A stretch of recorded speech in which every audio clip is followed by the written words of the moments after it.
მოგესალმებით ბათუმელების ჩართვაში.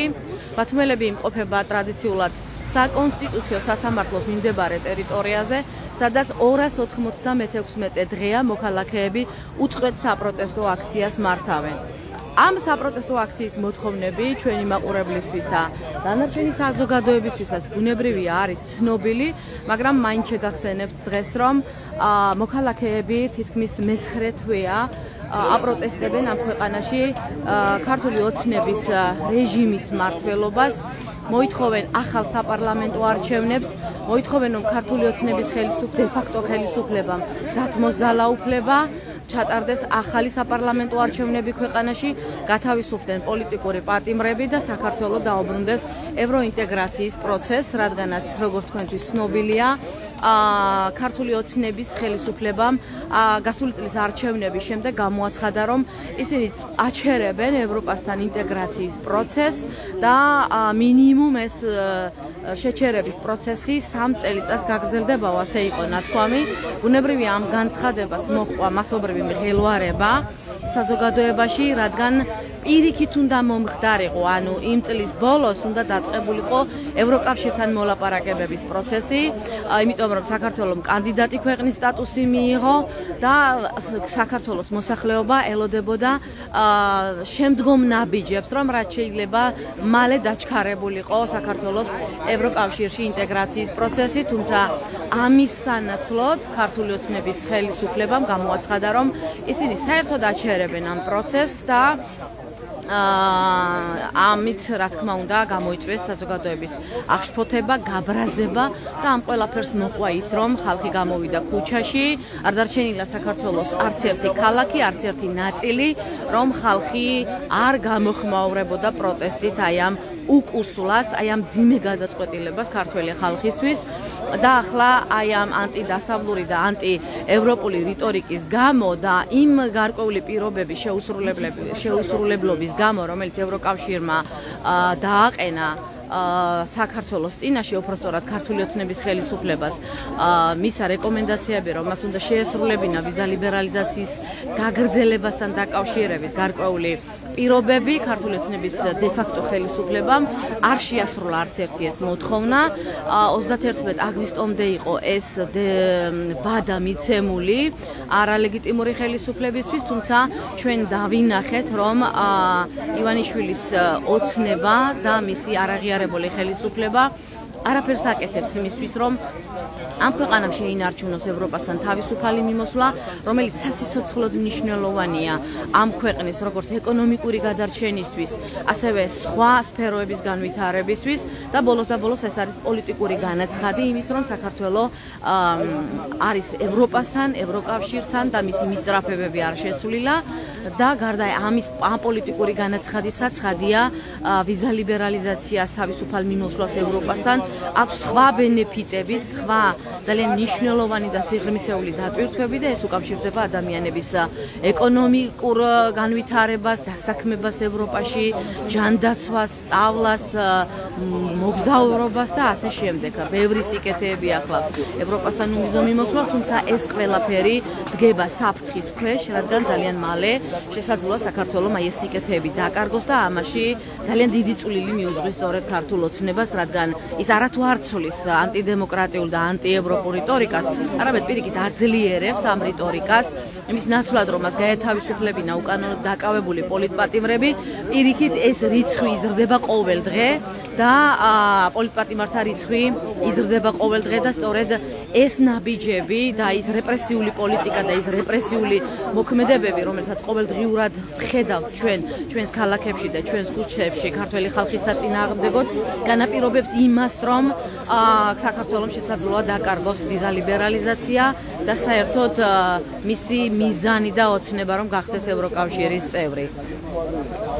აქ შეკრებილ ადამიანებს ასევე გავესაუბრებით იმ მოლოდინებთან დაკავშირებით, რომელიც შექმნილია თქვათ 4 ოქტომბერთან მიმართებაში. თქვენ იცით რომ 4 ოქტომბერს ქართული ოცნება ატარებს ადგილობრივი თვითმმართველობის არჩევნებს, თუმცა საზოგადოების ძალიან დიდი ნაწილი, ის ხალხი, ვინც პროტესტშია, ღია პროტესტშია, ვინც ქუჩაში გამოდის და მოითხოვს ახალ არჩევნებს, შესაძლოა ვიღაც არ გამოდის, მაგრამ მაინც პროტესტშია, აცხადებენ რომ თვითმმართველობის არჩევნები ეს არის მორიგი რუსული სპეცოპერაცია საქართველოში, რომ ქართული ოცნების პირობებში აზრი არ აქვს არჩევნებზე საუბარს, იმიტომ რომ ქვეყანაში არ არსებობს დემოკრატიული გარემო, ქვეყანაში არ არსებობს არჩევნებისთვის თავისუფალი გარემო და ბუნებრივია ისინი მიიჩნევენ რომ ქართული ოცნების არსებობის პირობებში არჩევნებზე საუბარი არის უსაფუძვლო და სისულელეა, იმიტომ რომ როგორც გასული წლის ოქტომბრის არჩევნები მოიპარა ქართულმა ოცნებამ და არაღიარა ეს არჩევნები, როგორც საქართველოს მოსახლეობამ, ასე არ აქვს აღიარება ხო საერთაშორისო დემოკრატიული სახელმწიფოების მხრიდან ქართული ოცნების ხელისუფლებას. ბუნებრივია მოსახლეობის ეს ნაწილი, ვინც აცნობიერებს ამ საფრთხეებს და რისკებს, ბოიკოტს უცხადებს არჩევნებს, არ იღებს მონაწილეობას ამ არჩევნებში. ასევე შეგახსენებთ, რომ პროტესტში მყოფი ოპოზიციური პარტიების ყველა ლიდერი დღეს იმყოფება ციხეში, დაკავებული არიან. ელენე ხოშტარიაც დააკავეს რამდენიმე დღის წინ. ფაქტობრივად პროტესტში მყოფი ოპოზიციური პარტიების ყველა ლიდერი იმყოფება დღეს ციხეში და ბუნებრივია ამ პირობებში მოქალაქეები და ამ პარტიის მხარდამჭერებიც მიიჩნევენ, რომ შეუძლებელია ასეთ გარემოში თავისუფალი არჩევნების ჩატარებაზე საუბარი და გარდა ამისა არ არსებობს დემოკრატიული გარემო იმისათვის, რომ ამ არჩევნებს დააკვირდნენ მაგალითად მედიის წარმომადგენლები, არასამთავრობოების წარმომადგენლები, რადგან თქვენ იცით, რომ ქართული ოცნების მიერ მიღებული რუსული კანონები ზღუდავენ არასამთავრობო ორგანიზაციების მოქმედებას, მედიის მოქმედებას არჩევნო უბნებზე და ფაქტობრივად შეუძლებელს ხდის იმ პროცესის დაკვირვებას, რაც უნდა ხდებოდეს ხო თავისუფალი არჩევნების ჩატარების პირობებში და შესაბამისად მოქალაქეების ამიტომ აცხადებენ, რომ ამ არჩევნებში მონაწილეობას აზრი არ აქვს და ისინი გააგრძელებენ პროტესტში ყოფნას მანამ, სანამ ამ ქვეყანაში ხელისუფლება არ შეიცვლება. ასევე თქვენ იცით, რომ 4 ოქტომბრისთვის ოპოზიციამ და ასევე პროტესტში მყოფმა მოქალაქეებმა დაანონსეს მასობრივი აქციები ქვეყანაში, განსაკუთრებით თბილისში და მოქალაქეები ელოდებიან გარკვეულ გარდატეხას, რომ აუცილებლად რაღაც უნდა შეიცვალოს ამ დღეს მთელ ქვეყანაში და გავესაუბრებით აქ მყოფ მოქალაქეებსაც თუ რა ტიპის მოლოდინები აქვს, რა ტიპის ცვლილებებს ელოდებიან ისინი მაგალითად 4 ოქტომბერსაც თუნდაც შემდგომ დღეებში და მოგცემთ შესაძლებლობას, რომ ამ თემასთან დაკავშირებით გავესაუბროთ აქ მყოფ მოქალაქეებს. მეგობრებო, გამარჯობათ, მართალია წვიმს დაცდილობთ, რომ წვიმას გაექცეთ, მაგრამ ბათუმელების ჩართვაში ხართ, ბატონო დავით, მოგესალმებით და ჩვენს მაყურებელს ვესაუბრებოდით 4 ოქტომბრის მოლოდინებზე. თქვა ვიცით, რომ ადამიანების გარკვეულ ნაწილს აქვს განცდა, რომ რაღაც გარდამტეხი ნაბიჯი უნდა გადაიდგას ამ დღეს, ხო? აი რაღაც უნდა შეიცვალოს, თქვა. თქვენ რა მოლოდინები გაქვთ და ხო, რა უნდა გაკეთდეს ბოლოს და ბოლოს იმისთვის, რომ რაღაც ლოგიკურ კულმინაციამდე ან დასასრულამდე მივიდეს ეს პროცესი. ხო, დედამიწის ზურგზე მოგესალმებით პირველ რიგში. დედამიწის ზურგზე ყველაფერი იწყება და ყველაფერი მთავრდება. აქედან გამომდინარე უკვე მივახცეთ იმ კულმინაციას, რომ ამათი წასვლის დროც მოვიდეთ. შიდაარეულობა დაწყებულია, ციხეს და კედლის მტრევა შიგნიდან დაწყებულია. აქედან გამომდინარე იმ შემთხვევაში თუ და იქნება დარწმუნებული ვარ, ეს ჩემთვის პირველი და მეორე არ არის ჩვენთვის, ხო? დავბერდით ქუჩაში ასე ვთქვა. 4-ში თუ იქნება მოსახლეობის ადამიანების, გაბრაზებული ადამიანების დიდი რაოდენობა, 4-შივე დამთავრდება ეს ხელისუფლება მშვიდობიანი რევოლუციით. კი ეშინიათ ამ სიტყვის, მაგრამ ეს არის რეალობა. ამას ვერ გავექცევით. ასე რომ მოძრაობა დაწყებულია, ამას ვეღარაფერი ვერ შეაჩერებს, იმიტომ რომ აი ამ ადამიანებმა დაიწყეს და უკვე 296 დღე აღდგან არიან. აი იყო პერიოდი სანამ კომუნიზმი დაემხმებოდა და საბჭოთა კავშირი დაემხმებოდა ერთი კაცი იყო პლენარულ სხდომაზე წინააღმდეგი და იმას დაცინოდნენ მაგრამ მაინც დაინგრა საბჭოთა კავშირი ისე დაინგრევა ესენის და უკვე დანგრეული არის ასე რომ იმედები ძალიან დიდია ჩემოლებლა ბევრი რევოლუციის მომსწრე ვარ და კიდე მევესწრებით ბედაშენ რევოლუციას კი ბატონო ანუ თქვენ გაქვთ მაინც განწყობა რომ შესაძლოა ეს იყოს ამ რეჟიმის დასრულების დღე 4 ან შეიძლება დასაწყისი იყოს შეიძლება არა 4 პირობითი რიცხვი ეს 4 არ იქნება 5 იქნება მაგრამ ესენი რომ დასრულებულია ამას უკვე წყალი აღარ გაუვი დიდი მადლობა. ქალბატონ ნიო, თქვენ ხარ გაქვთ სურვილი რომ თქვენი მოლოდინები გაგვიზიაროთ ამ დღესთან დაკავშირებით, როგორც მოქალაქეს, როგორც პროტესტში მყოფ ადამიანს, რომელიც 296 დღეა თქვენც ხართ, ხო, გარეთ. რა მოლოდინი გაქვთ და რა შეიძლება მოხდეს? შეიძლება ეს დღე იყოს რაღაცის დასასრული თუ რაღაცის დასაწყისი, თქვა. პესიმისტურად უყურებსა ამ თარიღს 4 ოქტომბრისგან არ მოვერი რაღაც ძირეულსვლილებას არა, მაგრამ აი წვეთ ბაგროვდება ორი რაღაცა იქნება ეს მართლაც უკვე პროცესი შეუჩერებელია იმდენი უკმაყოფილება არის დიდი მოსახლეობაში შეიძლება ყველა ვერ გამოთქვა შეიძლება ზოგს ეშინიას შეიძლება ზოგი ვერ გამოდის ქუჩაში მაგრამ ეს უკმაყოფილება მაინც ნარჩუნდება ხო საზოგადოებაში რა თქმა უნდა რაც შეეხება ჩემ მოლოდინები არა და დიდი სურვილი მაქვს რა თქმა უნდა რომ ეს რეჟიმი დასრულდეს რა თქმა უნდა პირველ რიგში იმიტომ რომ ქვეყანას უნდა ეშველოს და მე ძალიან კარგი ნაცვლად ხედავ საით მეექანება ეს ქვეყანა ყველაფერი კეთდება რუსული მეთოდებით რუსეთში აპრობირებული სწორად აი 20 წლის განმავლობაში იქ რაც გამოიყენებოდა ახლა იგივე უფრო დაჩქარებული ტემპით ხდება საქართველოში და მეორე მიზეზი რა თქმა უნდა პირადი არის თემურის დაბრუნება საქართველოში სანამ ესენი არის გამორიცხულია რომს გავიდეს ის თემურ ქათამაძეზეა საუბარი ბათუმელ მედროშეზე ასე ეძახდნენ მას რომელიც ამჟამად თურქეთშია როგორც მოქალაქეს რა თქმა უნდა ქვეყნის კეთილდღეობა სურს და როგორც რიგით ხალხს მინდა ჩემი მეუღლის დაბრუნება ამ საქართველოში და ჩვენ ნახეთ კახი კალაძის საარჩევნო შტაბთან როგორ მოექცნენ ქალებს ხო ჯერ როგორი ჟესტები გამოხატეს კალაძის მხარდამჭერებმა და შემდეგ ნახეთ როგორ სასტიკად გაუსწორდნენ ქალებს და ეს არის პოლიტიკური ჯგუფი რომელიც თავის ამომრჩეველს ეუბნება რომ თურმე იცავს რაღაც ღირებულებებს ამ ქვეყანაში და რომ თუ რაღაც ოჯახური სიწმინდე ადარდებს და ასე შემდეგ რა არის ეს და რა შეგიძლიათ შეაფასოთ როგორ შეგიძლია შეაფასოთ როგორც ხალხმა ეს პროცესი რა ფარისებლებიც თვითონ არიან ისეთივე ამომრჩევლები ყავთ დღისით რომ ეკლესიაში დადიან სანთლებს ანთებენ დისთვის ანთებენ თვითონაც ვერ ხვდებიან ეს ზედაპირულად კეთდება ყველაფერი და საღამოობით ლანძღავენ წყევლიან და ყველაფერს აკეთებენ რასაც ქრისტიანობა გმობს მაგრამ ქრისტიანობის საფუძვლების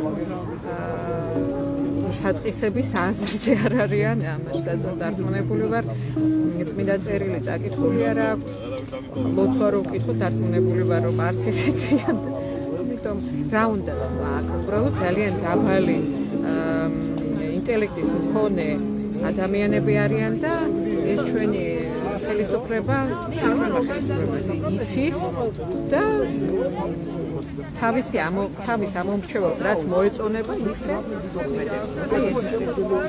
მათ ამომრჩეველს მოსწონთ კი ეს? მოსწონთ ქალების ема? იმიტომ რომ ძალიან ბევრი ქალია ქალბატონებს ვერ უწოდება.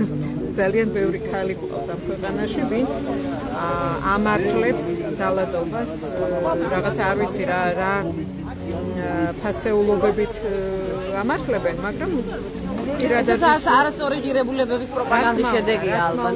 წლების განმავლობაში ასე სააგონებდნენ. წარმოდგენა ზოგადად ფასეულობებზე, ტრადიციებზე, ისტორია გადაწერეს ათასნაირად არც ეს იციან. აი ერთი სიტყვით ძალიან დაბალი ინტელექტის მქონე ფენა არის და ეს ფენა წვეთს ქვეყნის ბედს სამწუხაროდ. მადლობა ქალბატონო ნინო, რომ კიდევ ერთხელ გაგვიზიარეთ თქვენი მოსაზრება. ლარა ბათუმელების ლაივში უნდა შეგაწუხოთ. ყველაზე აქტიური მოქალაქე საქართველოს ერთ-ერთი შემიძლია გითხრა 296 დღეა ზუსტად ხომ რაც გახარ აი აქ მთავრობის სახლის წინ და მოითხოვ ხელისუფლების სულილებას, ქართული ოცნების ხელისუფლების სულილებას. ლარა ბუნებრივია მოქალაქეები ამ თვეების განმავლობაში ყოველთვის აცხადებდნენ რომ ისინი არ აპირებენ სახლში წასვლას მანამდე, სანამ არ იქნება მათი მიზანი მიღწეული, ხო? და ვიცით რომ ეს მიზანი არის ხელისუფლების ცვლილება, საქართველოში დემოკრატიული პროცესების დაბრუნება და ევროინტეგრაციის პროცესის დაბრუნება, რომელიც შეაჩერა და გააქრო ფაქტობრივად ქართულმა ოცნებამ, ხო? თქვენ რა მოლოდინი გაქვთ მაგალითად, ბევრი ამბობს რომ 4 ოქტომბერს უნდა დაიწყოს ამ ხელისუფლების დემონტაჟი, ასე რომ ვთქვათ, ზოგი მიიჩნევს რომ შესაძლოა ეს იყოს გააქტიურების პროცესი და არა ვთქვათ კონკრეტულად იმ დღეს დასრულდეს ეს ხელისუფლება. შენ რა მოლოდინი გაქვთ და საერთოდ როგორ უყურებ აი ამ ბრძოლის პროცესს რა? ხო, მე მგონია რომ პასუხისმგებლობა გვმართებს კონკრეტულად ამ რიცხვის მიმართ, იმიტომ რომ ზუსტად იგივე არ განმეორდეს, რაც განმეორდა 26 ოქტომბერს არჩევნების დღეს, როცა ხალხს ვეუბნებოდით, რომ არჩევნებს ვიგებთ და მათი მისვლით, ესე ვთქვათ, ვეუბნებით რუსულ ხელისუფლებას, არალეგიტიმურ ხელისუფლებას, რომ ჩამოშორდეს სამმართველო სისტემას. თუმცა არჩევნების გაყალბება აღიარა მოსახლეობამ, ხო? და არ აღიარა ეს არჩევნები. არ აღიარა, დღემდე არალეგიტიმურ ხელისუფლებას მივიჩნევთ, ქართულ ოცნებას და შესაბამისად მგონია რომ 4 ოქტომბრის მოლოდინებიც უნდა იყოს ბალანსში იმ ქმედებებთან, რაც განხორციელდა აქამდე აქტიურად პროტესტში. 4 ოქტომბერს მე ვფიქრობ იგივეს რომ დაიწყება პროტესტში კონკრეტულად რეალური ცვლილებების მოთხოვნა, რომელიც აქამდე მხოლოდ სიტყვიერად ჟღერდებოდა და თუნდაც ის ფიზიკური დაპირისპირება. ანუ უფრო რადიკალური იქნება მოთხოვნები, ეს მოლოდინი გაქვს? რადიკალიზმი ასე თუ ისე გვესმის ძალადობრივ ფაქტორად, თუმცა არა, ეს არის ძალადობას არ გულისხმობს მაინც ამაინც. არა, არ გულისხმობს, ეს არის მშვიდობიანი რევოლუციის დასაწყისი, რომელიც მოითხოვს ძალის ჩვენებას რეჟიმისთვის, რომ აი დაუმტკიცოთ, რომ მათი პოლიციური რეჟიმი ჩვენს ესე ვთქვათ ძალებს არანეიტრალებს და ჩვენ იმაზე მეტნი ვართ, ვიდრე ისინი. შესაბამისად, ამ ძალის დემონსტრირებით ჩვენ ვეცდებით 4 ოქტომბერს რომ დავიწყოთ ის ცვლილებები, რევოლუციური ცვლილებები, რომლისთვისაც აქამდე ვემზადებოდით. ეს 300 დღე, რომელიც რამდენიმე დღეში შესრულდება, არის იყო მომზადების პერიოდი იმისთვის, რომ რევოლუცია დადგეს და რევოლუცია აუცილებლად დადგება იმედი მაქვს რომ შემოდგომის დასასრულს უკვე თავისუფალი ვიქნებით ამ რუსული ჩვენ ხო დავინახეთ როგორი სისასტიკით ცდილობდა იმ პროტესტის ჩახშობას გასულ წელს, რაც ქვეყანაში დაიწყო, ხო, ოცნებას, პრინციპში შავნიღბიანები, რაღაც გაურკვეველი წარმოშობის ძალოვანების გამოყვანა. თუ გაქვს მოლოდინი, რომ შეიძლება სადოს იგივე ძალადობა ოცნებამ, არა მასშტაბის შეიძლება იყოს ეს ძალადობა და თუ კი იგივე გაიმეორა, როგორი შეიძლება იყოს ამაზე პასუხი. მაგალითად დაკავებამდე ხაბეიშვილი ამბობდა, რომ ჩვენ არ ვაპირებთ, რომ რაღაც შევარჩინოთ ეს ძალადობა და ძალადობას უპასუხებთ აუცილებლად, ასე ამბობდა ყოველ შემთხვევაში. შენი დამოკიდებულება როგორია? ძალადობის შემთხვევაში უნდა გაეცეს თუ არა მათ პასუხი, ვთქვათ. ცოტა შორიდან დავიწყე. განსხვავებით 2024 წლის პროტესტისგან, დეკემბრის პროტესტისგან დღეს ძალიან ღიად და გამჭირვალედ ამბობენ, რომ ძალადობას დაუპირისპირებენ პროტესტანტებს და ამ ძალას, ხო, ძალადობას. აჰა, ძალადობა. ანუ იზალაძებენ, ამას ღიად ამბობენ დეკემბერში, თუმცა ამას ხუთავდნენ როგორც რადიკალიზმის მთავარ, ესე ვთქვათ, აღმკვეთ ღონისძიებად. დღეს ამ ყველაფერს ამბობენ ძალიან ღიად და ძალიან გამჭირვალედ. ისე რომ თვალიც არ უხამხამდებათ იმაზე, საკუთარი ქვეყნის მოქალაქე როგორ შეიძლება რომ ცემოს პოლიციებმა, გედედემ თუ არ ვიცი, რობოკოპმა, ხო?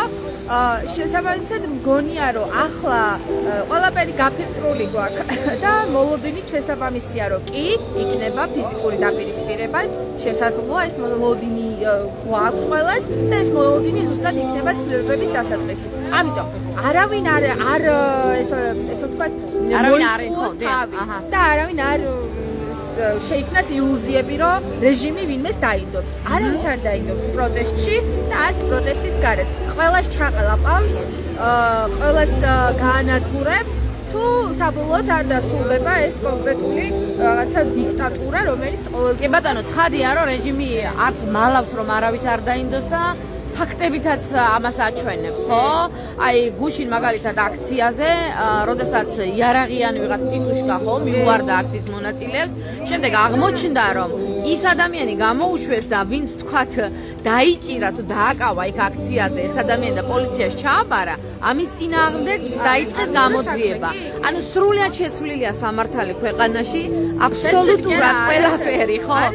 არ არსებობს ან კი არა, პროტესტის გარეთ, სასამართლოებში. როცა ესეთი ფაქტები ხდება ყოველდღიურად, ხო? ასევე ჩვენ დავინახეთ როგორ ცემეს პირდაპირ ქალები, ათრიეს ქუჩაში ადამიანები კალაძის შტაბის წინ, ხო?